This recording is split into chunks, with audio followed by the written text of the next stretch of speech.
ఇవాల్టి ఎపిసోడ్లో మీరు చూడబోయేది 2019లో జరిగిన ఒక అతిపెద్ద హత్య గురించి.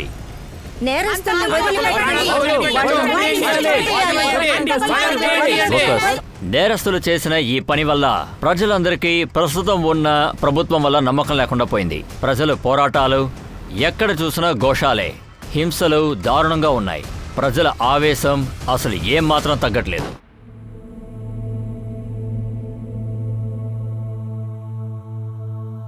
అమ్మా, అరే అది వదిలేండి, మీకోసం ఏం తీసుకొచ్చాను చూడండి.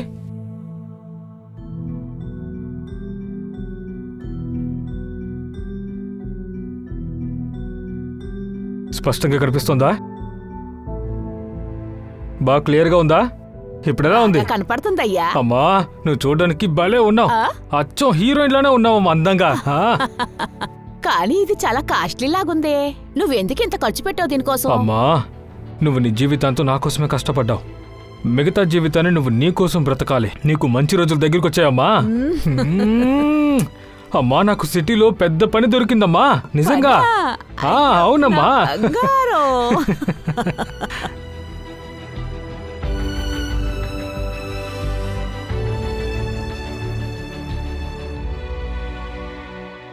అమ్మా, నేను ఇక్కడ బానే ఉన్నానమ్మా. ఎందుకు దిగులు పడుతున్నావు చెప్పు? నువ్వు చాలా దూరంలో ఉన్నావు, బెంగ ఉంటుంది కదా. మరి ముఖ్యంగా కాళీ పూజకి నువ్వు రాకపోతేనో. ఏంటమ్మా మీరు అన్నీ రాకుండా ఎలా ఉంటారు? వదిన అంత దూరం ఎలా ట్రావెల్ చేస్తుంది? అవును బామ్మ, నాకు అన్నీ తెలుసు. ఏమయ్యా, నా కోడలేది? మనిషి కనపడడం లేదేంటి? అమ్మా, తను పూజ చేయడం కోసం బయటికి వెళ్ళిందమ్మా. తనని ఆపడం ఎంత కష్టమో నీకు తెలుసుగా.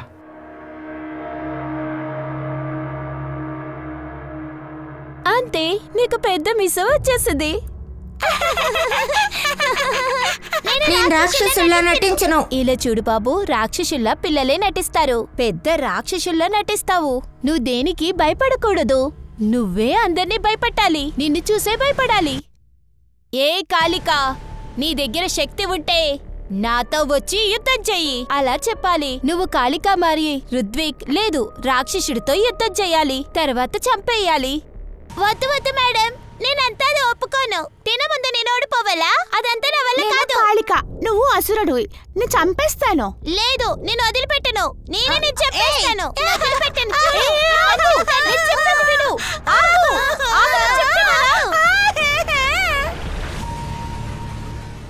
అమ్మా, ముందు ఈ రాక్షసుని మీసం తీసేయండి, లేకపోతే తను నన్ను వచ్చి చంపేస్తుంది.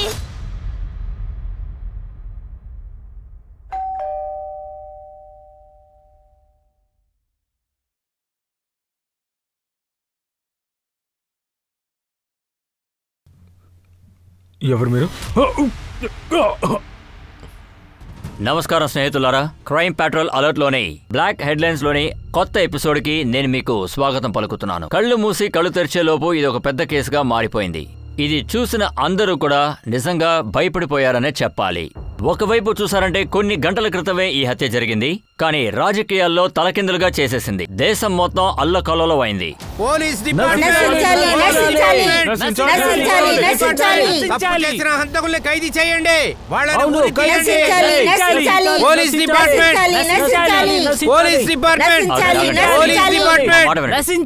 దారాలండి, మేము లోపలికి వెళ్ళాలి ప్లీజ్. అదంతా కుదరదు, మేము ఇక్కడి నుంచి కదలం. మేము వెళ్ళాం, మేము మీకు దారి వదలం. తప్పకుండా లోపలికి వెళ్ళనేమో.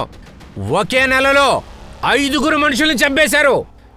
ఈసారి కుటుంబం మొత్తాన్ని కూడా చంపేశారు. మాకు మీ మీద అస్సలు నమ్మకం లేదు. అంతెందుకు ఎవరి మీద మాకు నమ్మకం లేదు. తర్వాత అపోజిషన్ పార్టీకి దీనికి సంబంధం ఉందని మాకు బాగా తెలుసు. మీరు తెలుసుకోండి. అన్నిటికంటే ముఖ్యం ఆ పార్టీ నాయకుడు, అతను కూడా కలిసే ఇదంతా చేసింది. మాకు అన్ని విషయాలు తెలుసు. మేము ఎవరిని లోపలికి వెళ్ళనివ్వం. Police department. ఆర్ఎంపీకి చెందిన వ్యక్తి తన స్నేహితుడు తపన్ కుటుంబాన్ని హత్య చేయడం వల్ల ప్రజలు వీధిలోకొచ్చి పోరాడుతున్నారు. పోలీసులు ఎంత చెప్పినా కూడా వాళ్ళు అసలు ఒప్పుకోవడం లేదు. పోలీస్ అరాచకం.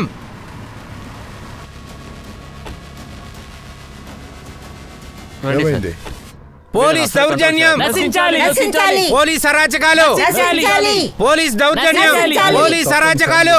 లేదు సార్, వాళ్ళ ఫ్యామిలీ పల్లెటూరులో ఉంటున్నారు, ఇంకా ఇక్కడికి రాలేదు.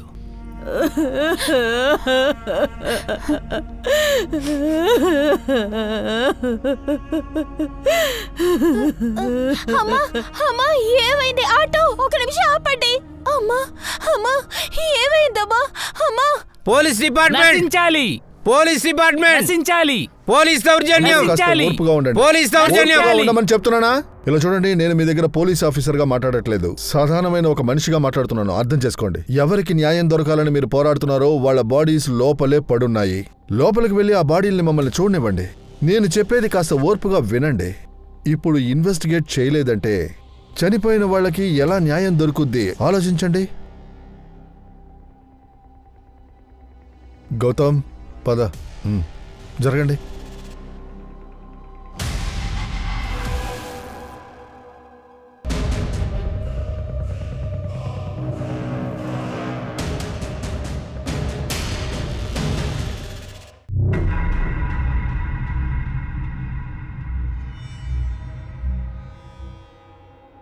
వావ్, సూపర్ గా ఉంది. ఇదే ఒరిజినల్ బిర్యానీ. సూపర్ వాసన. అరే మీరు బిర్యానీ టేస్ట్ చేయండి, అది చాలా బాగుంటది. వావ్, దీని టేస్ట్ చాలా బాగుంది. ఎప్పుడు దొరికినా ఎప్పుడు చూసినా తింటూనే ఉంటాను.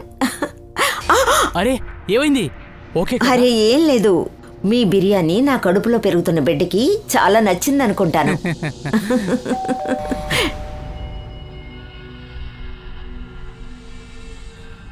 ఆగండి, ఒక నిమిషం వస్తా. ముందు ఫేస్ని వాష్ చేసుకో. అరే నువ్వా? అదేంటంటే నేను బిర్యానీ ఇవ్వడానికి వచ్చాను. అరే పిల్లడు, చాలా బాగున్నావే, మీసం కూడా ఉందేంటి? చిన్న పిల్లాన్ని కాదు, నేను చాలా మోసగాడిని. మీరు నా గురించి తప్పుగా మాట్లాడకండి, ఎందుకంటే నేను రాక్షసుని. ప్రతుల్, అంకుల్తో అలా మాట్లాడకూడదు. ప్రతుల్, ప్రతుల్. సరే అయితే నేను బయలుదేరుతాను. అయితే అన్న, మీరు కూడా బిర్యానీని టేస్ట్ చేయండి, సరేనా? ఖుదాఫిస్, ఖుదాఫిస్.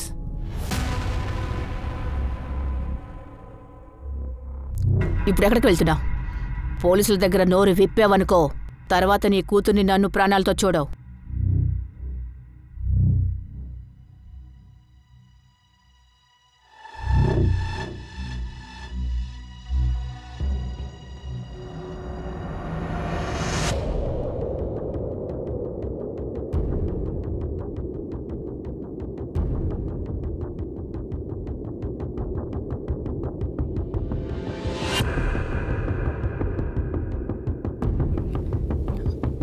సార్, ఇంట్లో ఫోర్స్ ఎంట్రీ జరిగింది సార్. మొత్తం 3 మర్డర్స్ జరిగాయి. కిల్లర్స్ 3 ఉంటారు. వాళ్ళు మెయిన్ డోర్ నుంచే వచ్చారు.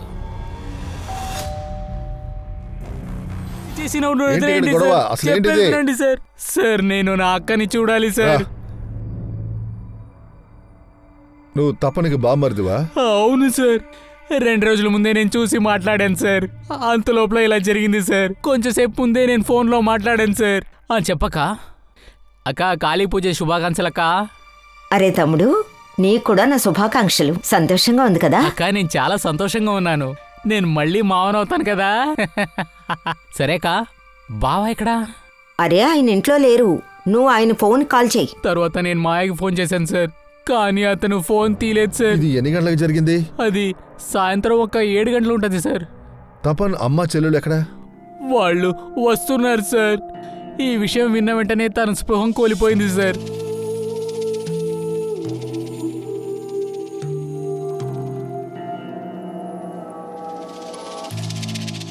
నిన్న రాత్రి తప్పనింటికి ఎవరైనా రావడం చూసావా? నేనేది చూడలేదు సార్. పక్కింటి వాళ్ళు అసలేం చూడలేదని చెప్తున్నారు సార్. వచ్చినవాడు తెలిసినవాడా తెలియనివాడా ఏమీ తెలియట్లేదు సార్. ఈ పొలిటీషియన్స్ ని కాస్త వాచ్ చేయి. ఒకవేళ వీళ్ళై ఉండొచ్చు కూడా, లేదా వీళ్ళ మనుషులై ఉండొచ్చు కూడా. ఇలా చూడు, మన ఇన్ఫార్మర్స్ దగ్గర చాలా జాగ్రత్తగా ఉండమని చెప్పు. నాకు తపన్ ఫ్యామిలీ గురించి మొత్తం ఇన్ఫర్మేషన్ కావాలి. జై హింద్. సార్ మీరేమనుకుంటున్నారు సార్? ఈ హత్య వరకు ఎవరున్నారు అనుకుంటున్నారు సార్? చెప్పండి సార్. సార్, ఒక పక్క ఆర్ఎంపీ పార్టీ యొక్క నాయకుడు ఆయన తన అభిప్రాయాన్ని వెల్లడించారు. మరోపక్క పోలీసులందరూ ఎలాంటి సమాచారాన్ని బయటపెట్టడం లేదు. అంతా మిస్టరీగా ఉంది. 2 పిల్లలు గొడవ పడుతుంటే అది కోతికే లాభం అంట. నానా, నేను మీతోనే మాట్లాడుతున్నాను. మన భూమిని మీరు ఎలాగైనా కాపాడతారు కదా. మాట్లాడేటప్పుడు మాటలు తిన్నగా రాని. ఎందుకు? సార్కి నొప్పేస్తుందో లేదా వాడు చనిపోయని చెప్పిన వెంటనే బాధ కలుగుతుందా? ఓ విషయం గుర్తుంచుకోండి, వాళ్ళు అప్పట్లో మీ మెడ పట్టుకొని బానిసలా చూశారు కదా. తండ్రికి మర్యాద ఇవ్వటం తెలియలేదు, పర్వాలేదు. కనీసం నీ చెల్లెలి ముందైనా నాకు మర్యాద ఇవ్వటం నేర్చుకోరా. వచ్చాడు మాట్లాడటానికి. ఇది తప్పన్ ఇంకా సంఘ కాలేజ్ స్ట్రీట్ సార్. ఎవరితో మాట్లాడారో అందరినీ ఇన్వెస్టిగేషన్కి పిలిపించండి.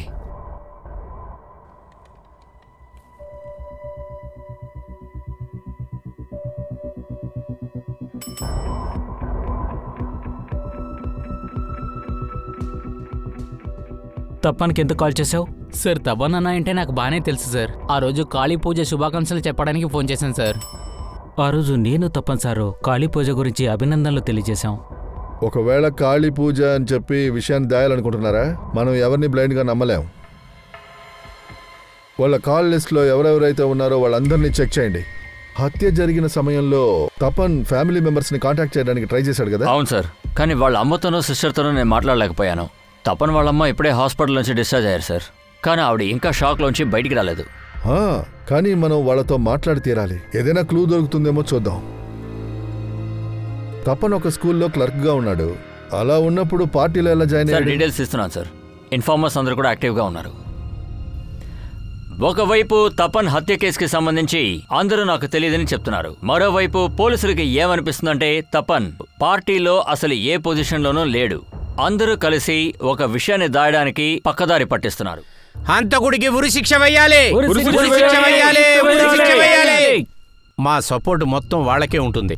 కానీ ఆర్ఎన్ఏ పార్టీ తప్పుగా నడుచుకుంటున్నా కూడా ఎవరూ దాన్ని పట్టించుకోవట్లేదు. పొలిటికల్ పనుల కోసం, పొలిటికల్ లాభాల కోసం ఈ హత్యల్ని వాళ్ళు దాచడానికి ప్రయత్నిస్తున్నారా? ఒకవేళ అదే నిజమైతే దాని వెనక ఉన్న లక్ష్యం ఏంటి? ఇది చాలా పెద్ద కేసుగా మారింది. తపన్ కుటుంబానికి చాలా దగ్గర వాళ్ళు కూడా ఇప్పుడు ఈ కేసు గురించి మాట్లాడడానికి భయపడుతున్నారు. వాళ్ళ నమ్మకాన్ని సంపాదించడానికి పోలీసులు చాలా గట్టిగా ప్రయత్నిస్తున్నారు. కానీ ఎవరు కూడా ముందుకు రావట్లేదు. పోలీసులు తర్వాత వాళ్ళ అమ్మని చెల్లిని కలవడానికి వెళ్లారు. రోజు మా అన్నయ్యతో వదినతో మాట్లాడావు. అమ్మా, నేను ఇక్కడ ఎంతో సంతోషంగా ఉన్నాను. నువ్వెందుకు దిగులు పడుతున్నావు? నువ్వు అంత దూరంలో ఉన్నావు, బెంగుంటుంది కదా మరి. వదినతో కాస్త మాట్లాడాలన్నా.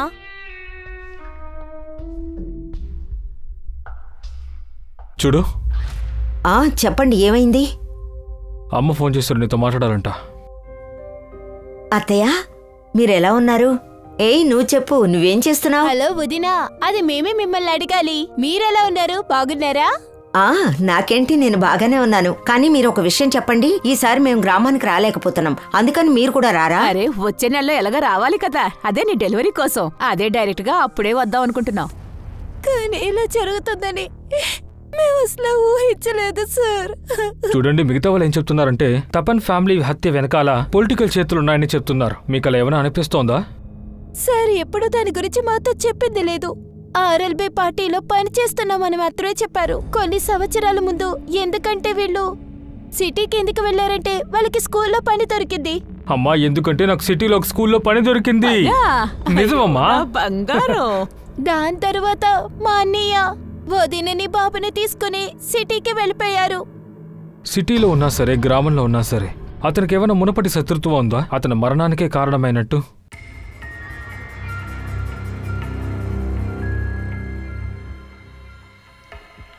సార్, తపన్ వాటిలో థింగ్స్ దొరికింది కదా, అక్కడ ఈ డైరీ కూడా దొరికింది. ఇందులో తపన్ వైఫ్ పేరు రాసింది. ఇది ఆవిడదే అనుకుంటాను. డైరీ చెక్ చేసావా? అందులో ఏ రాసి? సరే, డైరీ చూసినప్పుడు ఏమనిపించిందంటే ఆవిడకి డైలీ డైరీ రాసే అలవాటు ఉంది. ఇందులో చాలా రాశారు. అఫైర్ గురించి కూడా ఏదో ఉంది. అఫైరా? అవును సార్.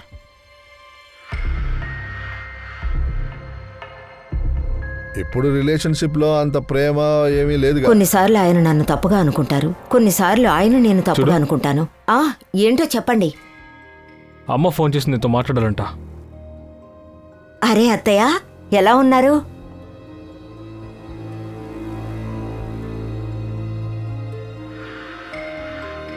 నేను నోరు తెరిచి ఏదీ చెప్పలేకపోతున్నా. కపిల్ వల్ల కాలేదు.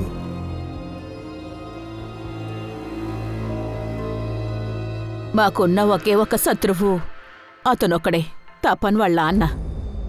ఆయన చాలా సంవత్సరాల క్రితమే మమ్మల్ని వదిలేసి వేరే పెళ్లి చేసుకున్నారు. నేను కష్టపడి నా కొడుకుని పెంచి పెద్ద చేశాను. అందువల్ల తపనికి చిన్నప్పటి నుంచి వాళ్ళ నాన్నంటే చాలా కోపం. తను చదివి పెద్దయ్యి వాడు తన హక్కుల కోసం అతని మీద కేసు వేశాడు. కానీ అతని రెండో భార్య కొడుకు మాకు శత్రువైపోయాడు. మా నాన్నకి సొంతమైన ఏదైనా సరే అది నాకు కూడా సొంతమే. నీకు మొగుడు కూడా లేడు, నాతో పగ తీర్చుకుంటున్నాడు. వాడి దగ్గర చెప్పు కేసుని వాపస్ తీసుకోమని, లేకపోతే బయటికి వెళ్లరు. ఏదీ లేకుండా చేసేస్తాను మిమ్మల్ని. రేయ్, ఎందుకు నడుస్తున్నావు? ఆవిడతో ఏం మాట్లాడుతున్నావురా? నాతో మాట్లాడు. ఎంత ధైర్యం ఉంటే మా ఇంటికి వచ్చి మమ్మల్ని ఎదురుస్తావు? బెదిరిస్తున్నావా? బయటికి పోరా, పో.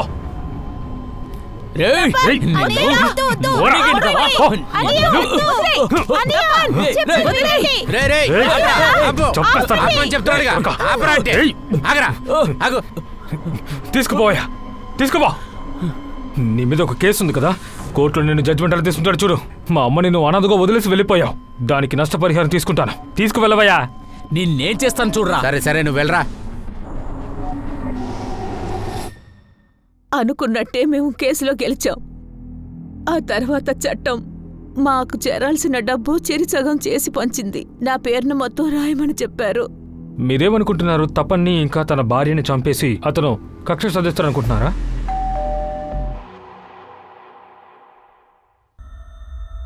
ఈ డైరీ చదివిన తర్వాత నాకేమనిపిస్తుందంటే వాళ్ళిద్దరి మధ్య రిలేషన్షిప్ సరిగా లేదనిపిస్తుంది. అందులోనూ ఆ అఫైర్ అది ఎవరై ఉంటుంది?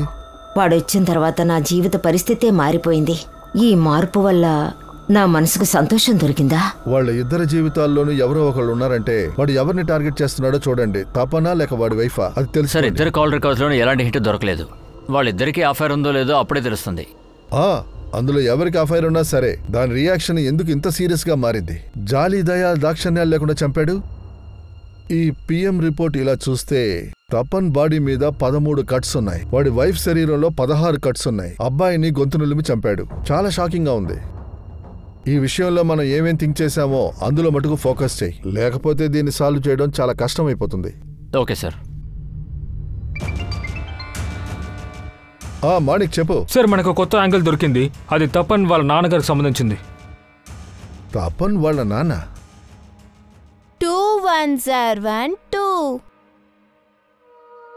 విక్రా, నాకు తెలుసు నువ్వు బాధలో ఉన్నావని. ఈ బాధలో నువ్వు చదవలేకపోతున్నావు, నేను చెప్పలేకపోతున్నాను. అందుకనే నేను నీకు ఒక కథ చెప్తాను. అది మా తాతయ్య నాకు చెప్పిన కథ. ఆ కథ ఎలా ఉంటుందంటే, ఒక మనిషి గురించి జరిగిన కథ. ఆయన ఈ కలియుగంలో చేసిన పాపాలకి చనిపోయాడు. మానవత్వం అనేది ఇక్కడెక్కడా లేకపోయింది. అందుకనే భవిష్యత్తు కాలం చాలా దారుణంగా ఉండబోతుంది. స్నేహితుల్ని నమ్మలేము, బంధువుల్ని నమ్మలేము. చెడ్డ విషయాలే మంచి విషయాల కన్నా ఎక్కువ జరుగుతాయి. ఎదిరించి పోరాడడం అనేది చాలా కష్టమవుతుంది. కానీ మనిషి రూపంలోనే రాక్షసుడవుతాడు. అన్యాయాన్ని పోరాడించకుండా అతనే అన్యాయం చేసేంతవాడు అవుతాడు. తను మనిషిగా ఉన్నా కూడా మిగతా వాళ్ళకి చెడ్డనే చేస్తాడు. అతను చాలా మోసగాడిగానే అవుతాడు. మనకి వాళ్ళ మొహాన్ని చూడాలన్నా భయంగా ఉంటుంది. మేడం, ఆ మనిషి ఎవరు? అది ఎవరో మనం తెలుసుకోవాల్సిన అవసరం లేదు. ఆ అవసరం కూడా మనకి లేదు. ఇందులో ముఖ్యమైన విషయం ఏంటంటే, ఇందులో పాఠాన్ని మనం నేర్చుకోవాలి.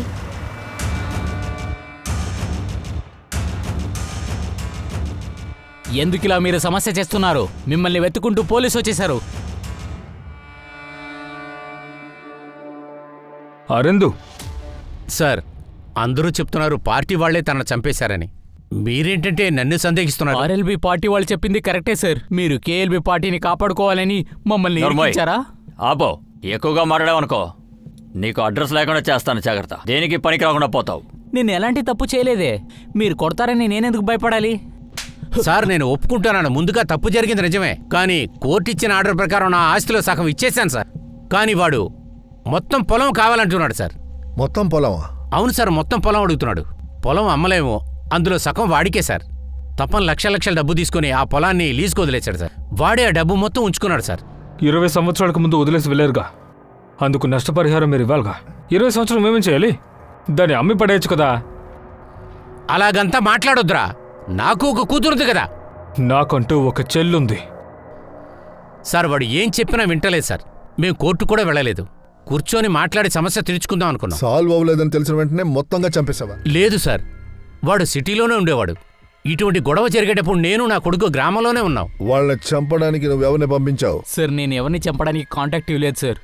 మా నాన్న ఏం చేశారని నాకు అస్సలు తెలియదు సార్. నేను ఒప్పుకుంటానా, లఖన్ కొంచెం టెన్షన్ పార్టీయే సార్.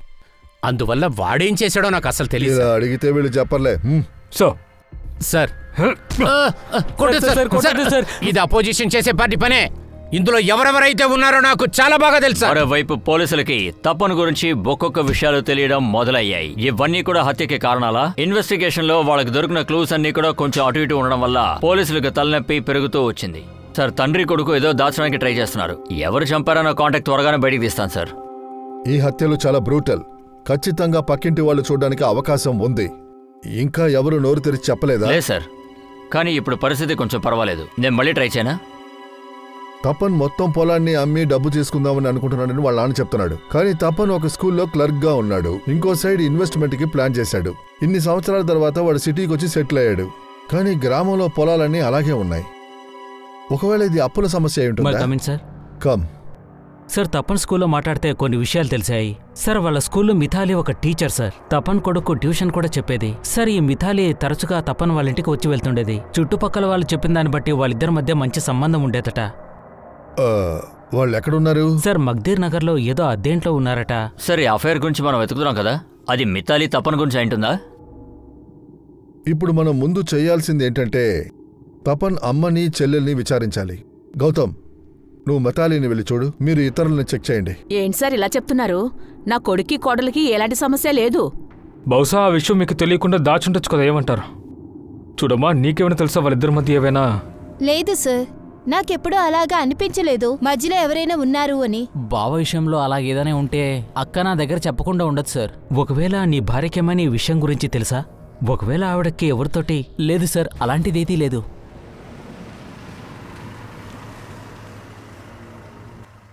సరే,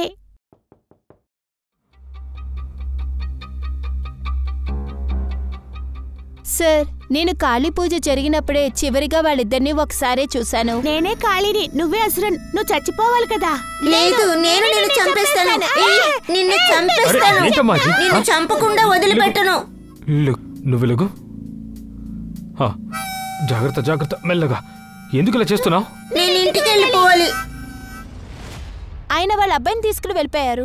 తర్వాత రోజు ఉదయం వాళ్ళకి మర్డర్ చేశారని న్యూస్ వచ్చింది. తపన్కి సంగాకి మధ్య రిలేషన్షిప్ సరిగ్గా లేదని మాకు తెలుసు. మీరు తరచూ వాళ్ళ ఇంటికి వెళుతూ ఉంటారు కదా, మీకేదైనా హింట్ దొరికిందా? లేదు సార్, నాకేమీ అలా అనిపించలేదు. నేను వాళ్ళ ఇంటికి వెళ్ళినప్పుడు వాళ్ళిద్దరూ సంతోషంగానే ఉన్నారు. తను నీ క్లాస్లో జాయిన్ అయ్యాడు చూడు, చాలా మంచిది. మంచిదే కదండి, మీరు ఒక మంచి టీచర్ని చూస్ చేశారు. సరే, అవసరమైతే నేను మళ్ళీ వచ్చి మిమ్మల్ని కలుస్తాను. సార్, ఒక్క నిమిషం. సార్, తబన్ సార్ ఆర్ఎల్బీ పార్టీలో ఎంత యాక్టివ్గా ఉన్నారో నాకు తెలీదు, కానీ ఆయన సమాజ సేవలో ఎప్పుడూ ముందుంటారు. సార్, మా స్కూల్ ఏరియాలో ఒక గవర్నమెంట్ బిల్డింగ్ చాలా ఖాళీగానే ఉంది. అక్కడున్న వాళ్ళు ఆ స్థలాన్ని లాక్కోవాలని చాలా ప్రయత్నించారు. తపన్ సార్ ఇప్పుడేంటో వీళ్ళు అస్తమాట్కి ఇక్కడికే వస్తున్నారు. దేనికోసం అయి ఉంటుంది? నాకు దొరికిన సమాచారం ప్రకారం వాళ్ళు ఇల్లీగల్గా ఆస్తిని సంపాదించుకోవాలనుకుంటున్నారు. ఇది నా పిల్లలకి ఇవ్వాల్సిన చోటు. నేను కోర్టులో ఖచ్చితంగా ఒక పిటిషన్ పెట్టబోతున్నాను. ఇంకా సార్, అది వాళ్ళు పిటిషన్ వేయడం వల్ల అది మున్సిపల్ కార్పొరేషన్కే ఆ స్థలాన్ని ఇచ్చేశారు. అసలు మీరు ఏమంటున్నారు? తపన్ కుటుంబాన్ని వాళ్లే? అవకాశం ఉంది సార్. ఆ నాయకుడు ఉస్మాన్ చాలా ఫ్రాడ్ సార్. అతనికి ఒకవేళ ఈయనే ఫైల్ చేశారని ఉండొచ్చు. సార్, మిథాలి చెప్పింది ఒక రకంగా నిజమే. తమన్, ఉస్మాన్ ఇంకా మిగతా వాళ్ళ మీద పిటిషన్లు ఫెయిల్ అయ్యాయి. ఉస్మాన్ తమన్ ఇంటి పక్కనే ఉంటున్నాడు. అతన్ని ఎంక్వైరీ చేయమని మన వాళ్ళని పంపాను.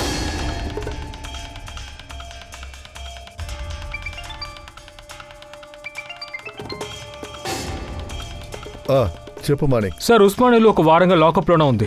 తన నంబర్ కూడా స్విచ్ ఆఫ్. సార్, ఉస్మాన్కి తెలిసిన వాళ్ళని నేను విచారించి చూశాను, కానీ వాళ్ళెవ్వరికీ తను ఎక్కడో తెలియదంట. అందరినీ క్లోజ్గా వాచ్ చేయి. ఖచ్చితంగా వాళ్ళకి ఉస్మాన్ ఎక్కడున్నాడో తెలిసి ఉంటుంది. ఉస్మాన్కి లుకౌట్ నోటీస్ రెడీ చేయి. సార్, ఒక విషయం నేను కన్ఫామ్గా చెప్పగలను. ఈ మర్డర్కి ఉస్మాన్కి ఖచ్చితంగా లింక్ ఉంది.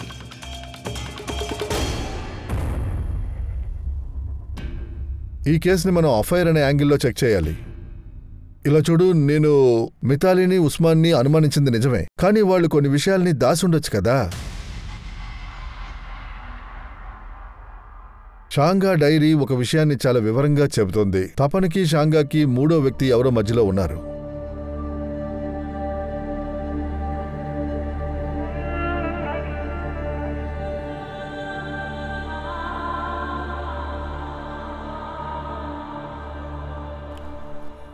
ఎక్కడికే పారిపోతున్నావు? లాడ్జీలో ఉన్న డబ్బు మొత్తం కట్టకుండా నువ్వు ఇక్కడి నుంచి ఎక్కడికి వెళ్ళలేవు.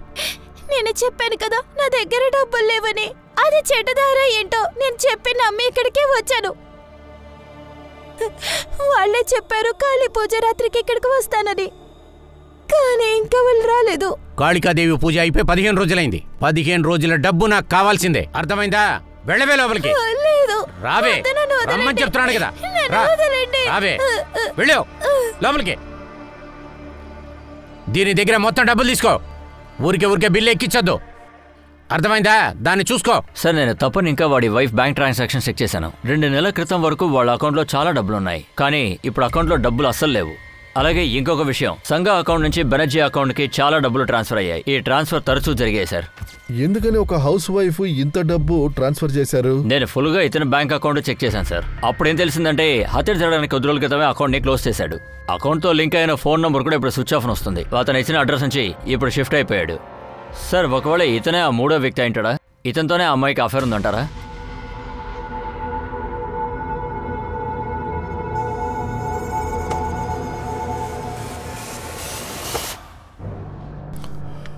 ఒకవేళ ఈ బెనర్జీ ఏదో ఒకటి చెప్పి మళ్ళీ బ్లాక్మెయిల్ చేశాడా? ఈ బెనర్జీని వెతకమని మనుషులు పంపాం సార్. మరి ఉస్మాన్ ఏదైనా విషయం తెలిసిందా? ఇంకా తెలియదు సార్, కానీ వెతుకుతూనే ఉన్నారు. సుబ్రోజ్ ఇంకా ఉస్మాన్ సాలిడ్ సస్పెక్ట్లుగా దొరికారు, కానీ ఎస్కేప్ అయిపోయారు. దీనికి సంబంధించిన రహస్యం తమన్ వాళ్ళ పక్కింటి ద్వారా మనకి తెలిసింది. చివరికి కొంతమంది సమాచారం చెప్పడానికి ముందుకొచ్చారు. ఇప్పుడు చెప్పండి సార్. మేము ముందే చెప్పాలనుకున్నాం, కానీ అటువంటి పరిస్థితిలో మేము చాలా భయపడ్డాం సార్. మీరేం చెప్పాలనుకుంటున్నారు? ఆ రోజు కాళీ పూజ రాత్రి ఒక మనిషి వాళ్ళ ఇంటి బయట ఉన్నాడు సార్. ఫస్ట్ నేను చూసిన వెంటనే ఆగిపోయాను సార్. దాని తర్వాత నా బండిలో ఉండే బ్యాగ్ తీసేది మర్చిపోయాను సార్. అది తీసుకోవడానికి బయట వచ్చినప్పుడు తపాన్ ఇంటికాడ బెల్లు కొట్టాడు సార్. ఆ వ్యక్తి ఎవరు? ఎప్పుడైనా ఇక్కడ చూసారా? సార్, ఆ రోజు నైట్ చాలా చీకటిగా ఉండేది, ఏదీ క్లియర్గా తెలియలేదు సార్. అయినా ఒక్క విషయం సార్, వాడు వైట్ కుర్దా వేసుకున్నాడు సార్. అవును సార్, నేను కూడా మిడ్ నైట్లో ఒక అతను వాళ్ళ ఇంట్లోంచి బయటికి వెళ్తాను చూశాను, కానీ వాడు వైట్ కుర్తా వేసుకోలేదు సార్. వీళ్ళలో ఎవరైనా ఒకరా చూడండి. అంత కరెక్ట్గా కనపడలేదు సార్, చాలా చీకటిగా ఉంది. తపన్ కుటుంబం గురించి మీకు ఏదైనా వివరాలు తెలుసా? వాళ్ళకి ఎవరితోనో గొడవలు ఉండేవా? వాడు ఇప్పటిదాకా ఎవరి దగ్గర గొడవ చేయలేదు సార్. అయినా ఒక్క విషయం సార్, వాడి గురించి ఇషాద్ బాయ్కు బాగా తెలుసు సార్. ఇషా ఎవరు? అదిగో అక్కడుంది కదా అదే ఇల్లు. వాళ్ళ ఇంటికి అప్పుడప్పుడు వచ్చి వెళ్తూ ఉంటారు సార్. వాళ్ళ ఫ్యామిలీతో చాలా క్లోజ్గా ఉంటారు సార్. నేను మీ కాళ్ళ మీదైనా పడతాను, దయచేసి నన్ను ఇక్కడి నుంచి వెళ్ళనివ్వండి. ఇంకా ఎన్ని రోజులని ఇలా చేస్తారు? ఫోన్ తీసుకుని ఏం చేస్తావు? ఇక్కడ నిన్ను వదిలేసి వెళ్ళాడే వాడు ఫోన్ ఆఫ్ అంట. నేను వేరే వాళ్ళకి కాల్ చేసి డబ్బును ఏర్పాటు చేస్తాను. ఇన్నాళ్ళగా నువ్వేం చెప్పావు? వాడి తప్పితే నీకెవరు తెలియదని చెప్పావు కదా, ఇప్పుడు ఎవరికి ఫోన్ చేస్తావు? మూసుకొని అక్కడ కూర్చో.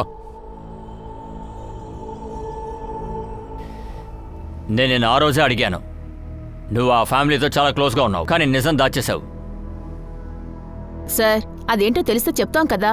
నేను చెప్తున్నాను కదా మాకేదీ తెలీదని. సరే, తపన్ ఫ్యామిలీ గురించి మీకు విషయాలు తెలుసుంటాయి కదా. తపన్ ఇంకా సంఘం మధ్య రిలేషన్షిప్ బాగాలేదనే విషయం మాకు తెలుసు. దానికి కారణం ఏంటి? తెలీదు సార్, మేము అటువంటి నోటీస్ చేయలేదు సార్. తర్వాత మాకేమనిపించిందంటే వాళ్ళిద్దరూ చాలా సంతోషంగా ఉన్నారని అనుకున్నాం. సార్, సుప్రదీప్ గురించి విచారించాను. తన హిస్టరీలో 420 కేసులు ఎన్నో ఉన్నాయి సార్. సార్, తను ఏం చేస్తాడంటే చాలా జనాల డబ్బుని స్కీమ్లో వేసి అక్కడి నుంచి పారిపోతాడు. ఎన్నో సిటీల్లో ఎన్నో పేర్లతో తనకు ఒక అకౌంట్ ఉంది. ఎన్నో దేశాల్లో తన ఒక వాంటెడ్ లిస్ట్లో ఉన్నాడు. వాడు సంఘ విషయాలను మోసం చేశాడా? వాడు ఎక్కడున్నాడు ఇప్పుడు? తెలియదు సార్, కానీ తనని కళింగా పోలీసులు ఎప్పటి నుంచి వెతుకుతున్నారు. వాళ్ళకు లీడ్ కూడా దొరికింది. నాకేమనిపిస్తుందంటే వాళ్ళు ఫోన్ చేయడం వల్ల తను దాక్కున్నట్టున్నాడు. వాళ్ళ టచ్ లోనే ఉండు. ఎలాగైనా ఆ బెనర్జీని వెంటనే లేపండి. Okay sir.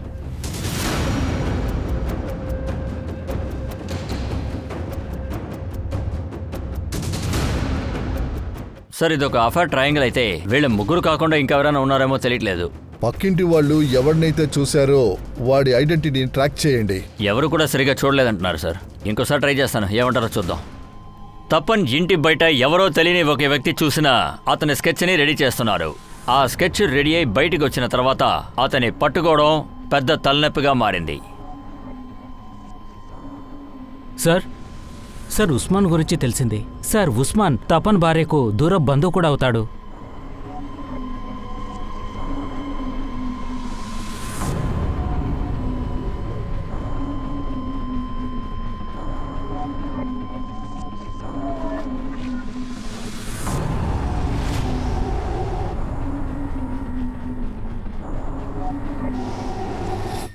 సార్ తపన్ వైఫ్తో నాకు ఎలాంటి సంబంధం లేదు సార్. అయితే డబ్బు తన అకౌంట్ నుంచి నీ అకౌంట్కి ఎలా ట్రాన్స్ఫర్ అయింది? సార్ తపని తన అకౌంట్ నుంచి నాకు పంపేవాడు సార్. పెద్దగా నాకు అతనికి ఎలాంటి సంబంధం లేదు సార్. కానీ అతని డబ్బుని నేను ఒక దాంట్లో ఇన్వెస్ట్ చేయించేవాడిని సార్. ఇలా చూడండి, ఇది ఎలాంటి ఇంట్రెస్ట్ ప్లాన్ అంటే ఒక్కసారి వేస్తే రౌండప్ గా దొరుకుతుంది. ఇది 2 ఏళ్ల స్కీమే. మీ దగ్గర ఎప్పుడెప్పుడు డబ్బు ఉంటుందో అప్పుడప్పుడు ఇన్వెస్ట్ చేస్తూ ఉండండి. 18% ఇంట్రెస్ట్ తోటి మొత్తం డబ్బు తిరిగి వచ్చేస్తుంది. అలాగా? అవునండి. అందుకనే నేనంటున్నాను మీరు తప్పకుండా ఇన్వెస్ట్ చేయండి అని. అతను నా ఉచ్చులో ఇరుక్కుపోయాడు. నేనెంత డబ్బు పెట్టమన్నా సరే ముందు వెనక ఆలోచించకుండా అతను పెడుతూనే ఉండేవాడు. కానీ సార్ మీరు నన్ను నమ్మండి, నేను ఎవరిని చంపలేదు సార్. నేను నిజం చెప్తున్నాను సార్, నేను ఎవరిని చంపలేదు సార్. తపన్, అతని భార్య సంగా, ఇంకా వాళ్ళ అబ్బాయి, వీళ్ళ గురించిన పెద్ద పెద్ద రహస్యాలు అసలు అర్థం కాని మిస్టరీలా మారింది. తపన్ వాళ్ళ నాన్న అరిందు, వాళ్ళ అబ్బాయి లఖన్, ఉస్మాన్, శుభ్రతు, ఇషాన్, ఇంకా తబస్సు, వీళ్ళందరూ కూడా సస్పెక్ట్సే. కానీ వీళ్ల పేర్లతో పాటు మిగతా వాళ్ల పేర్లు కూడా జోడించబడింది. వాళ్ళు ఎవరో పోలీసులకి తెలియదు. ఎంత కష్టపడినా పోలీసులకి వాళ్ళు ఎవరన్న వివరాలు తెలియలేదు. చివరికి వాళ్ళకి మర్డర్ బ్యాకప్ దొరికింది. సార్, ఈ బ్యాగ్లో నాకు రక్త మరకలతో ఉన్న ఈ కుర్తా దొరికింది. ఈ కుర్తాలో అన్ని చోట్ల రక్త మరకలు ఉన్నాయి. ఈ కత్తి దొరికింది. ఈ కత్తి మొత్తం ఇంతే సార్. అన్ని వస్తువులు ఇక్కడ దాచిపెట్టాడు సార్. మీరు రండి సార్. ఇదిగోండి, ఈ వస్తువులన్నింటినీ ఇందులోనే డంప్ చేసి దాచుంచాడు సార్. సార్, ఇంకెతను ఉదయం చోటుకు వచ్చాడంట. అతనే ఇది చూసి మనకి ఇన్ఫార్మ్ చేశాడు. సరే, చోటు తపన్ ఇంటికి చాలా దూరంలో లేదు కదా? ఒక విట్నెస్ చెప్పారు హత్య జరిగిన రోజు రాత్రి సరిగ్గా ఇలాంటి డ్రెస్సే ఒకళ్ళు వేసుకుని వెళ్లారు అని. ఇది మర్డర్ వెపన్ అయిండొచ్చు సార్. ఆ రోజు రాత్రి ఒక వ్యక్తి వైట్ కలర్ కుర్తా వేసుకుని ఆ ఇంట్లోకి వెళ్ళాడు. నువ్వు మళ్ళీ వచ్చావు? కాసేపు తర్వాత బయటకు వచ్చాడు. వచ్చినప్పుడు డ్రెస్ మార్చుకున్నాడు. అయితే అక్కడికి వెళ్ళింది ఇద్దరు కాదు, ఒకళ్లే. చేత్తోనే డ్రెస్ తీసుకెళ్ళాడు. మర్డర్ చేసి డ్రెస్ మార్చాడు. తర్వాత ఆ కుర్తాని, ఆ కత్తిని తీసుకొచ్చి ఈ రాయి వెనకాల దాశాడు. మీరు బాగా కనుక్కోండి. ఒకవేళ కాళీ పూజ రోజున వాడిని ఎవరైనా అక్కడ చూసారేమో కనుక్కోండి. Okay sir.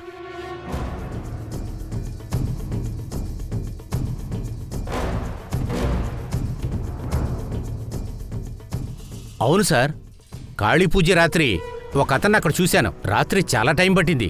ఎగ్జిబిషన్ అయిపోయాక నేను వస్తున్నాను. అప్పుడు ఒక మనిషి వస్తున్నాడు సార్. వాడు ఎందుకో నన్ను అలా చూసుకుంటూ వెళ్ళాడు సార్. అది చూసి నేను చాలా భయపడ్డాను. నీలం రంగు షర్ట్ వేసుకున్నాడా? అవును, అయ్యుండొచ్చు సార్. అతని మొహం గనక డ్రా చేసి చూపిస్తే మీరు గుర్తుపట్టగలరా? సుజయ్ సార్, ఆర్ఎంపీ పార్టీ ముఖ్యమైన మెంబర్ చనిపోయాడు. అతని కుటుంబాన్ని కూడా హత్య చేశారు. మా సపోర్ట్ మొత్తం ఆ కుటుంబానికి ఉంది. కానీ ఆర్ఎన్పీ పార్టీ ఏదేదో చెప్తున్నారు. వాళ్ళు అనవసరంగా సమస్యను పెద్ద చేస్తున్నారు. కానీ వాళ్ళు నింద వేస్తున్నది మీ పార్టీని కాదు, మిమ్మల్ని. వాళ్ళు చెప్పే దాంట్లో ఆధారం అనేదే లేదు. మేమెవరం ఏ తప్పు చేయలేదు.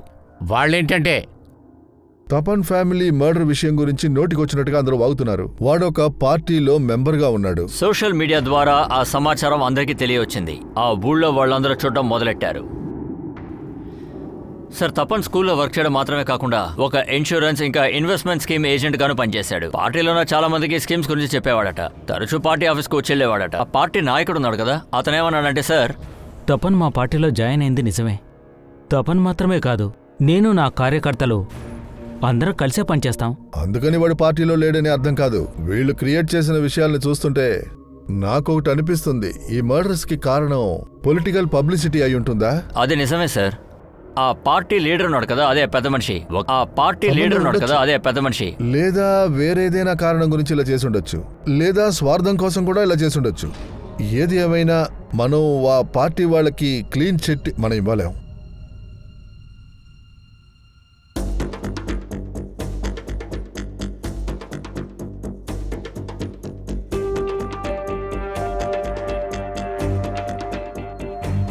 సార్, ఈ స్కెచ్ పోలీస్ స్కెచ్ కన్నా డిఫరెంట్గా ఉంది. పక్కింటి అతను చూశాడు సార్.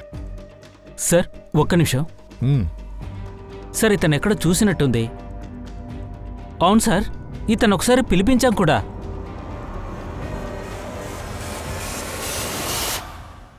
ఇతని నంబర్ తప్పన్ కాల్ రికార్డ్స్లో ఉంది.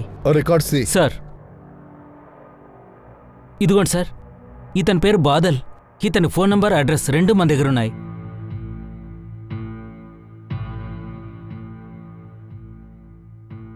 రెడీ. ఫోన్ స్విచ్ ఆఫ్లో ఉంది సార్. ఇమీడియట్ గా వెళ్ళి అడ్రస్ చెక్ చేయండి. ఉస్మాన్ ఫుల్ డీటెయిల్స్ కావాలి. వాడు ఎక్కడున్నాడో చెక్ చేయండి. Okay sir.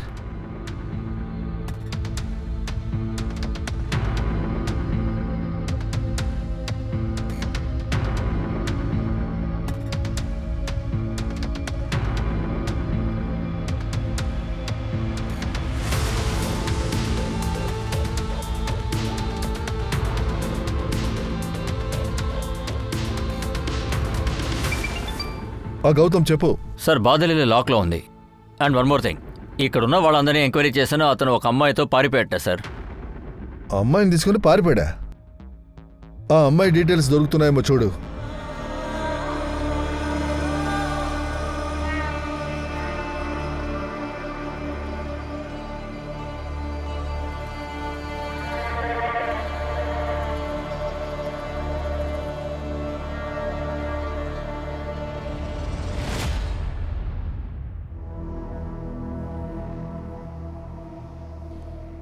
నేను కాలా ఇంటికి వెళ్తున్నాను, కానీ నువ్వు ఇల్లు వదిలి బయటికి వెళ్ళాలని అనుకోవద్దు.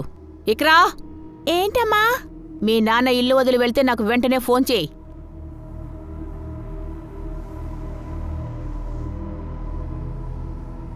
సార్, ఉస్మాన్ తనే స్వయంగా వచ్చాడు. సార్, నేను ఎక్కడికి పారిపోలేదు సార్. నేను నా భార్య యూపీకి వెళ్ళాను సార్. మీరు నన్ను వెతుకుతున్నారని తెలిసిన వెంటనే నేను వెంటనే ఇక్కడికి వచ్చాను సార్. పారిపోకపోతే ఫోన్ ఎందుకు స్విచ్ ఆఫ్ చేశావు? సార్ అదేంటంటే వాగుతున్నావు. తపన్ దగ్గర నుంచి ఆ పొలం తీసుకోలేకపోయావు కదా, అందువల్ల వాడిని చంపేశావా? తపన్ సార్, ప్రతిరోజు వాళ్ళు ఇక్కడికొచ్చి మాట్లాడుతూనే ఉంటున్నారు. ఏం జరుగుతుంది ఇక్కడ? నాకు తెలిసిన సమాచారం ప్రకారం ఈ స్థలాన్ని నా నుంచి లాక్కోవాలని చూస్తున్నారు, కానీ వదలనివ్వను. ఇది పిల్లలకైన చోటు. కోర్టులో వాళ్ళకి వ్యతిరేకంగా పిటిషన్ కేసుని పెడతాను. నాకు అసలు ఆ విషయం తెలియదు సార్. ఆయన పిటిషన్ ఫైల్ చేసిన విషయమే తెలియదు సార్. సరే, తర్వాత చెప్పు. తపన్కి ఇషానికి ఇందులో సంబంధం ఏముంది? తపస్సు వైఫ్కి అతని మీద సందేహం సార్. తపను వైఫ్కి ఇతనికి ఏదో ఉందనే అనుమానం సార్. సార్, నేను బాదల్ కాల్ రికార్డ్స్ని చెక్ చేశాను. మీరు చూడండి సార్. సార్, బాదల్ కాల్ రికార్డ్స్లో ఈ అమ్మాయి నంబర్ మాకు దొరికింది. వాళ్ళిద్దరూ ఫోన్లో చాలాసేపు మాట్లాడుకుంటున్నారు. సార్, తను ఈ అమ్మాయినే తీసుకువెళ్ళిపోయాడు సార్. సార్, కాళీ పూజ రోజు కూడా వీళ్ళిద్దరూ ఎక్కువసేపు మాట్లాడుకున్నారు. Sir, Badal number switch off అని వస్తుంది, కానీ బరుణి నంబర్ పనిచేస్తోంది. ఇప్పుడు మేము లొకేషన్ ట్రేస్ చేస్తున్నాం సార్.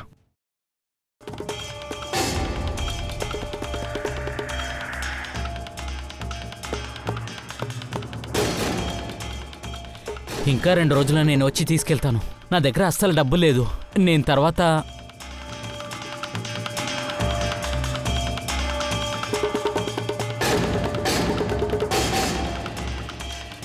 బాదల్ నిజంగానే ఆ అమ్మాయిని ప్రేమించాడా, లేదా ఆ అమ్మాయిని యూజ్ చేసుకుని దీని పెద్ద గేమ్గా మార్చేశాడా? సార్, నా పెళ్ళాంకు నా మీద డౌట్ ఉండేది నిజమే. అయినా మాలో ఎటువంటి అఫేర్ లేదు సార్. వాళ్ళని వదినని పిలిచినా కూడా ఫ్రెండ్ లాగే ట్రీట్ చేశాను సార్. కానీ నేను ఎప్పుడూ అనుమానిస్తూ ఉంటుంది కదా, తను ఉస్మాన్కి చెప్పే ఏదైనా? లేదు సార్, లేదు. తన మీద డౌట్ లేదు సార్. అయినా ఉస్మాన్ పైన చాలా డౌట్ ఉంది సార్. ఎందుకంటే వాడు ల్యాండ్ని దోచుకోవాలని చూశాడు కదా. ఆ విషయం గురించి తప్పనన్న దగ్గర చెప్పాను. దాని తర్వాత తప్పనన్న పిటిషన్ ఫైల్ చేశాడు. ఈ విషయం నాకు ముందే చెప్పుండొచ్చు కదా, ఎందుకు చెప్పలేదా? సార్, మీ దగ్గర చెప్పాలనుకున్నాను, కానీ అయినా అప్పుడు తపస్సే అడ్డుకున్నాడు సార్. అవునా? ఇప్పుడేగా చెప్పావు తపస్కి నీ మీద అనుమానం లేదని. ఇప్పుడు తపస్ ఉస్మాన్ పేర్లను లాగుతున్నావు. ఏంట్రా, ఆడుతున్నావా? అయితే ఈ తప్పులన్నీ చేసింది నువ్వేనా? చెప్పావు. సార్ ప్లీజ్ సార్, నన్ను నమ్మండి సార్. నేను చెప్పేదంతా నిజమే సార్. సార్, నేను బరోలిని చాలా ఇష్టపడతాను సార్. ఆవిడ్ని పెళ్లి చేసుకోవడానికి నేను డబ్బుల్ని సర్దుకున్నాను. కొంచెం డబ్బులు పెట్టుకుని తపసంతో పాటు ఇన్వెస్ట్మెంట్ చేయడానికి ప్లాన్ చేశాను. సంవత్సరానికి 24,000 ఇవ్వాల్సి ఉండేది. మొదటి సంవత్సరానికి డబ్బులు తీసుకుని రసీదు ఇచ్చాడు సార్. అయినా రెండోసారి 24,000 ఇవ్వడానికి వెళ్ళేటప్పుడు అతను దానికి రెసిప్ట్ ఏది ఇవ్వలేదు సార్. తర్వాత ఇస్తానని చెప్పాడు సార్. తపనన్నా అన్నా, మీరు ఆ రోజు రెసిప్ట్ ఇవ్వలేదన్నా. నువ్వెందుకురా వెళ్ళిన చోటంతా డబ్బుల గురించి అడుగుతున్నావు? డబ్బులు తీసుకుని పారిపోతానా ఏంటి? ఆ తర్వాత ఎప్పుడు అడిగినా నా మీద కోపడ్డాడు సార్. కొన్ని రోజుల తర్వాత నేను మళ్ళీ వాళ్ళ ఇంటికి వెళ్ళాను సార్.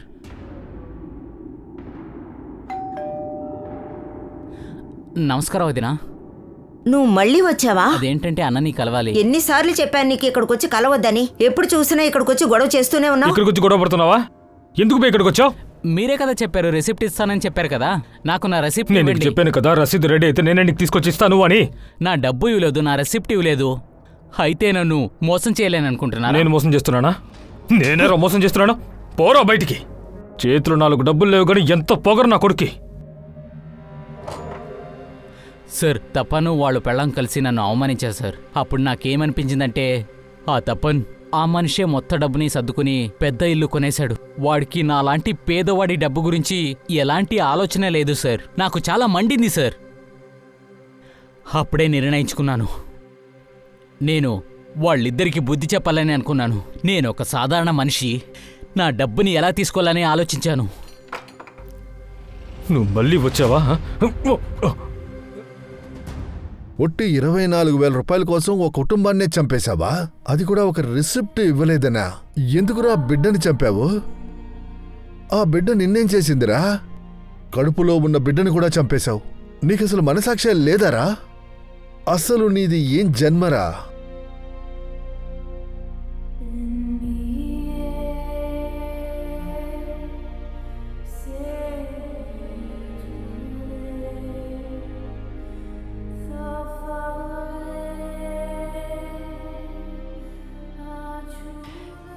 ఎక్కడైతే ఈ కేసు మొదలైందో సరిగ్గా అక్కడే ఇప్పుడు ఒక అంతు కూడా వచ్చింది. కేవలం 24,000 కోసం ఈ హత్య జరిగిందని తెలిసినప్పుడు మనసుకి నిజంగానే చాలా బాధగా ఉంటుంది. తపన్ ఇంకా సంగాకి మధ్యలో ఇంకొక 3వ వ్యక్తి ఉన్నాడు కదా, అతని వల్లే వీళ్ళిద్దరి మధ్య టెన్షన్లు పెరిగాయి. కానీ చివరి వరకు పోలీసులకి దాని గురించి ఎలాంటి న్యూస్ అందలేదు. తన కుటుంబానికి ఒక మంచి జీవితాన్ని అందివ్వాలని ఇతను ఎంతగానో కష్టపడ్డాడు.